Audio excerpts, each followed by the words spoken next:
सात समुद्र की एक लहर, मन की लहर अनेक, कोई एक हरिजन उबरा, डूबी नाव अनेक रे साधो, डूबी नाव अनेक। कबीरदास जी कहते हैं कि हमारा मन इतना चंचल होता है कि मन में समुद्र की तरह से लहरों रूपी विचार हर समय उठते गिरते रहते हैं। कभी मन कहीं पहुंच जाता है, कभी कहीं पहुंच जाता है। हमें ये तो पता ही नहीं होता है कि हम हैं कौन, अपनी हकीकत तो पता ही नहीं होता और संबंध जोड़ लेते हैं पता नहीं कितने विषयों से।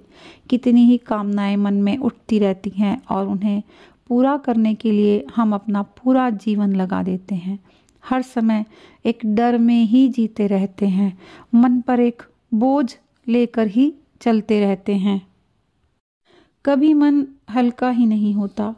कामनाओं के डर के बोझ तले हम इतने बोझिल होकर जीते हैं कि हम उन कामनाओं से, इच्छाओं से अलग कुछ देख समझ ही नहीं पाते, उन्हें ही सच मानते हैं। संसार में है सब कुछ, ये हमारे ऊपर है कि हम चुनाव किसका करते हैं। हम चुनाव करते हैं संसार का, तो हम जीवन भर कुछ और पाने की उम्मीद में, आशा में, एक बेचैनी में ही जीवन जीते रहेंगे और अंत में एक अपने शरीर रूपी नाव को लेकर डूब जाएंगे, अर्थात मृत्यु को प्राप्त हो जाएंगे। क्योंकि कामनाओं का बोझ ही इतना हो जाता है, वो संसार रूपी समुद्र में तैर ही नहीं पाते और डूब जाते हैं। लेकिन कोई बिरला भी होता है जो अपने होने की, जीवन की सच्चाई, संसार की सच्चाई को जान जाता है, प्रभु की माया को पहचान जाता है, तो वो फिर प्रभु से प्रेम करने की राह पर चल पड़ता है। उसके जीवन से छोटी कामनाएं, कुछ पाने की इच्छाएं समाप्त हो जाती हैं। उसे बस प्रभु से प्रेम पाने की कामना शेष बचती है, तो वो एक तिनके की तरह हल्का हो जाता है। कोई डर, कोई चिंता उसे नहीं रहती, तो वो संसार रूपी, समुद्र रूपी संसार में तैरता रहता है और एक दिन उसे प्रभु का प्रेम मिल जाता है, तो वो तिर जाता है, मुक्त हो जाता है, जी जाता है।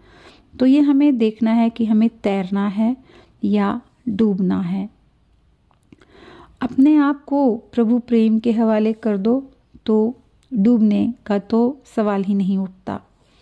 तैरना है तो हमें प्रभु प्रेम को ही चुनना होगा। सच्चे, सत्य, निष्ठा, श्रद्धा से प्रभु से ही प्रेम करना होगा और इस भवसागर के जंजाल से उबरना ही होगा। उसके बाद जो जीवन हमें मिलेगा वो शांत, निश्चल और सहज जीवन होगा। एक अनोखी आभा, चमक एक व्यक्ति के चेहरे पर दिखाई देती है कि फिर उसे बताने की भी आवश्यकता नहीं होती कि उसे प्रभु से और प्रभु से उसे प्रेम हो गया है। वो प्रेम उसे सब कष्टों से, चिंताओं से और डर से मुक्त कर देता है। इन छोटी छोटी उम्मीदों, आशाओं से ऊपर उठा देता है। उसे कुछ ऐसा मिल जाता है कि ये सब चीज़ें, ये सब विषय, ये सब इच्छाएं तुच्छ महसूस देती हैं। इनका उस व्यक्ति के जीवन में कोई उपयोग, कोई जगह नहीं होती है। साधो रसरी पाँव में, कहाँ सोवे सुख चैन, सास नगारा कूच का, बाजत है दिन रैन रे साधो, बाजत है दिन रैन। कबीरदास जी कहते हैं कि जिसने भी जन्म लिया है उसकी मृत्यु तो होनी ही है। कोई अमर नहीं हुआ, जो आया है वो जाएगा ही। इस हकीकत को सब जानते हैं, लेकिन याद कोई नहीं रखता। जब तक कोई बच्चा बचपने में जीता है वो मस्त होता है, लेकिन जैसे जैसे वो बड़ा होता जाता है, परिवार वाले, समाज वाले उसे संस्कार देना शुरू कर देते हैं।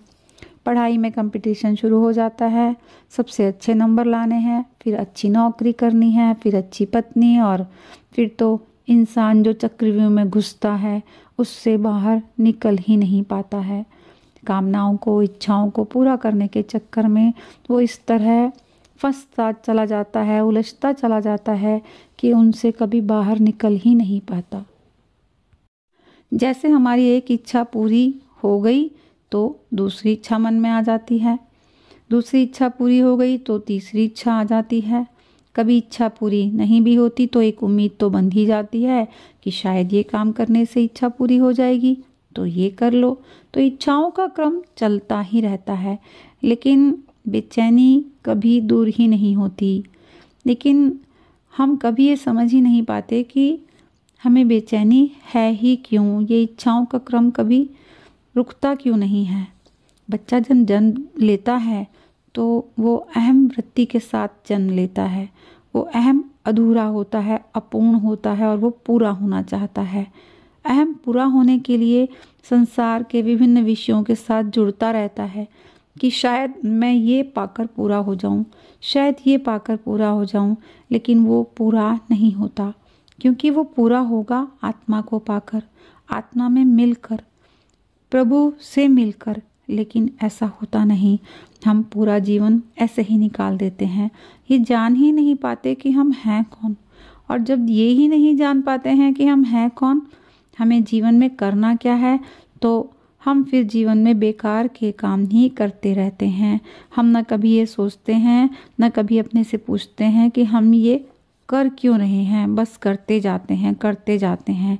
और ये भी सोचते हैं अपने आप को कि शायद हम ये काम करेंगे नहीं तो होगा ही नहीं। एक अहंकार भी मन में हमेशा ही रहता है कि ये हम करेंगे तभी काम होगा, नहीं तो काम होगा ही नहीं।